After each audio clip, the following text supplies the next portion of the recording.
Hi friends, അസ്സാം വലൈക്കും, നമസ്കാരം. ഇന്ന് ഞാൻ തയ്യാറാക്കാൻ പോകുന്നത് നാടൻ രീതിയിലെ മഞ്ഞച്ചോറിൻ്റെ റെസിപ്പിയാണ്.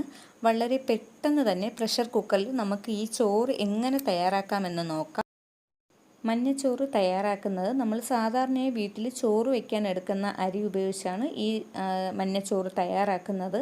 ചമ്പാവരി, സുലേഖരി, അതിൽ ഏതെടുത്താലും മതിയാകും. നിങ്ങൾക്ക് ഇഷ്ടമുള്ള അരി എടുക്കാം. ഞാനിവിടെ എടുത്തിരിക്കുന്നത് ചമ്പാവരിയാണ്.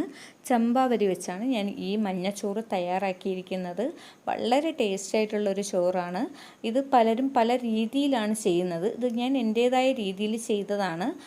മഞ്ഞച്ചോറ് തയ്യാറാക്കാൻ വേണ്ടി ആദ്യം എടുക്കേണ്ടത് കുറച്ച് തേങ്ങയാണ്. ഞാനിവിടെ ഒരു ചെറിയ തേങ്ങയുടെ പകുതിയാണ് എടുത്തിരിക്കുന്നത്. ഈ തേങ്ങ നമ്മുടെ ഒരു മിക്സിയുടെ ചെറിയ ജാറിലോട്ട് ചേർത്ത് കൊടുക്കുക. ഞാൻ ചോറ് വയ്ക്കാൻ വേണ്ടി 1 ഗ്ലാസ് ചമ്പാവരിയാണ് എടുത്തിരിക്കുന്നത്. അതിൻ്റെ കണക്കാണ് കാണിക്കുന്നത്.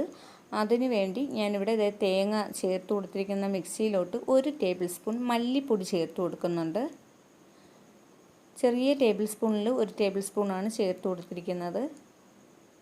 പിന്നെ കുറച്ച് 1/4 ടേബിൾ സ്പൂണോളം മഞ്ഞൾപ്പൊടി. മഞ്ഞ കളറിലാണ് നമ്മുടെ ഈ ചോറിരിക്കുന്നത്. അതുപോലെ മല്ലിപ്പൊടി ചേർത്ത അതേ അളവിൽ തന്നെ 1 ടേബിൾ സ്പൂൺ പെരിഞ്ജീരകപ്പൊടി, വലിയ ജീരകപ്പൊടിയാണ് ചേർത്തിരിക്കുന്നത്. കുറച്ച് വെള്ളവും ചേർത്ത് നല്ലതുപോലെ അരച്ചെടുത്ത് മാറ്റി വയ്ക്കുക.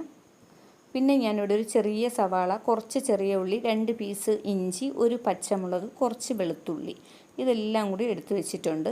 ഇതിന് നമ്മുടെ ഇഞ്ചിയും വെളുത്തുള്ളിയും പച്ചമുളകും ഒന്ന് ചതച്ചെടുക്കുക. ബാക്കി ഈ ചെറിയ ഉള്ളിയും സവാളയും ചെറുതായിട്ട് കട്ട് ചെയ്തെടുക്കുക. ഇനിയിപ്പോൾ ദാണ്ട് ഞാൻ അരച്ചെടുത്തിട്ടുണ്ട്. ഇതുപോലെ ചതച്ചെടുത്തതും ഉള്ളിയൊക്കെ അരിഞ്ഞും വെച്ചിട്ടുണ്ട്. ഇനി നമുക്ക് ചോറ് വെക്കാൻ വേണ്ടി തുടങ്ങാം. അതിനു വേണ്ടി ഞാനിവിടെ 1 ഗ്ലാസ് അരി, ഈ ഗ്ലാസ്സിൽ 1 ഗ്ലാസ് അരി, ഇത്രയും നിറച്ചെടുത്തിട്ടില്ല, ഇതുപോലെയാണ് എടുത്തിരിക്കുന്നത്. ഇതിനെ ഒന്ന് കഴുകി ഊറ്റി വയ്ക്കുക. ഞാൻ ഒരു പ്രഷർ കുക്കർ അടുപ്പിലോട്ട് വെച്ചിട്ടുണ്ട്. അത് നല്ലതുപോലെ ചൂടാകുമ്പോൾ ഒരു 4 ടേബിൾ സ്പൂണോളോ 5 ടേബിൾ സ്പൂൺ എണ്ണ ചേർത്ത് കൊടുക്കാം. നമ്മുടെ വെളിച്ചെണ്ണ തന്നെ ഇതിന് ചേർത്ത് കൊടുക്കണം.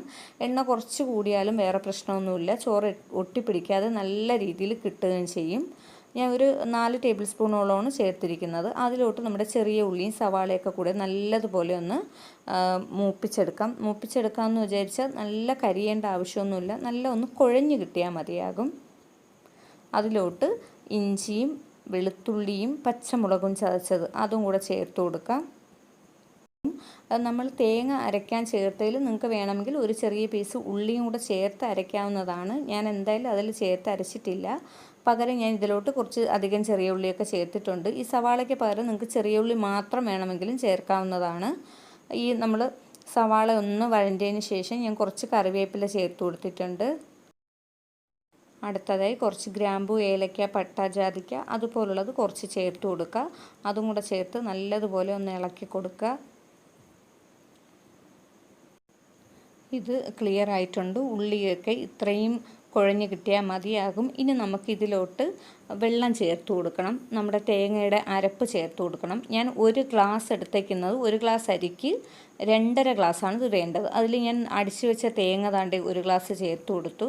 അതിൽ കുറച്ച് വെള്ളവും കൂടെ ചേർത്താണ് ഇതിലോട്ട് ഒഴിച്ചു കൊടുത്തിരിക്കുന്നത്. പകരം ഇനി 1.5 ഗ്ലാസും കൂടെ ചേർത്ത് കൊടുക്കുക. അതേ ഗ്ലാസ്സിൽ തന്നെ ഞാൻ 2 ഇനി 1/2 ഗ്ലാസും കൂടെ മതിയാകും.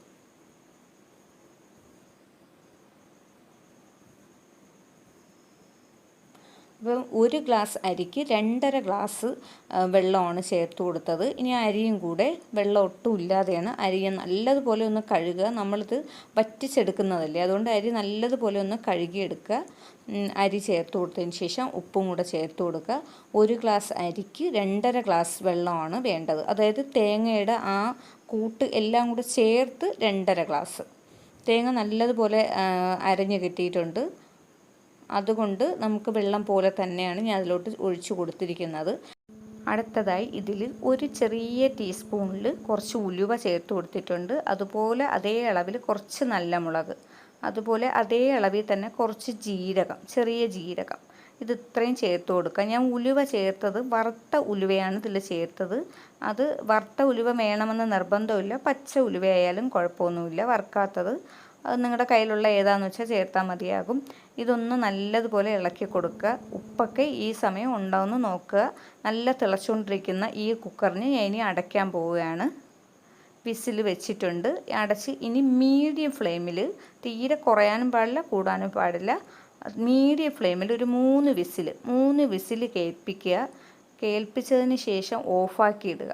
ഓഫാക്കിയിട്ട് ഒരു 10 മിനിറ്റിന് ശേഷമേ നമുക്കത് തുറക്കാവൂ. 3 വിസിൽ കഴിഞ്ഞു, 10 മിനിറ്റ് കഴിഞ്ഞ് നമ്മുടെ തേങ്ങാച്ചോറ്, മഞ്ഞച്ചോറ് വളരെ ടേസ്റ്റി ആയിട്ടുള്ള അതാണ്ട് തുറയിരിക്കുന്നുണ്ട്. ഒന്നും അടിയിലൊന്നും പിടിച്ചിട്ടില്ല.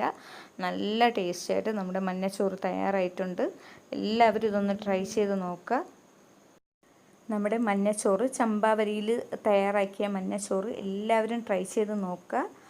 ഇന്ന് കാണിച്ച ഈ നാടൻ റെസിപ്പി ഇഷ്ടമാവുകയാണെങ്കിൽ ലൈക്ക് ചെയ്യാനും ഷെയർ ചെയ്യാനും കമൻറ്റ് ചെയ്യാനും മറക്കരുത്. സബ്സ്ക്രൈബ് ചെയ്യാത്തവരാരെങ്കിലും കാണുകയാണെങ്കിൽ ഒന്ന് സബ്സ്ക്രൈബ് ചെയ്തേക്കുക. സബ്സ്ക്രൈബ് ചെയ്യുന്നതിന് തൊട്ടടുത്ത് ഒരു ബെല്ലുണ്ട്. ആ ബെല്ലിൽ ഒന്ന് അമർത്തുക. അത് അമർത്തുമ്പോൾ 3 ഓപ്ഷൻ വരും. അതിൽ ഓൾ എന്ന് പറയുന്ന ഓപ്ഷൻ ഓണാക്കി ഇടുകയാണെങ്കിൽ ഞാൻ പുതുതായി ഇടുന്ന വീഡിയോസൊക്കെ നിങ്ങൾക്ക് അപ്പോൾ തന്നെ അറിയാൻ പറ്റുന്നതാണ്. ഞാൻ ചോറൊന്ന് തണുത്തതിന് ശേഷമാണ് ഞാൻ ഇതിലോട്ട് പ്ലേറ്റിലോട്ട് മാറ്റി കൊടുക്കുന്നത്. നല്ല ടേസ്റ്റി ആയിട്ടുള്ള ഈ ചോറ്, ഇതൊന്ന് ഞാൻ തയ്യാറാക്കിയ ഈ ചോറ് നല്ല ടേസ്റ്റ് ഉണ്ട്. എല്ലാവരും ഇവിടെ കഴിച്ചിട്ടുണ്ട്. ഇതിൻ്റെ കൂടെ ബീഫ് കറിയാണ് ഏറ്റവും നല്ല കോമ്പിനേഷൻ. നമ്മുടെ ഈ മഞ്ഞച്ചോറ് പപ്പടവും അച്ചാറും ഈ ചോറുമായിട്ട് കഴിക്കാൻ നല്ല ടേസ്റ്റാണ്. വെറുതെ കഴിക്കാൻ നല്ല ടേസ്റ്റാണ്. എല്ലാവരും ട്രൈ ചെയ്ത് നോക്കുക. മറ്റൊരു വീഡിയോയുമായി വീണ്ടും കാണാം.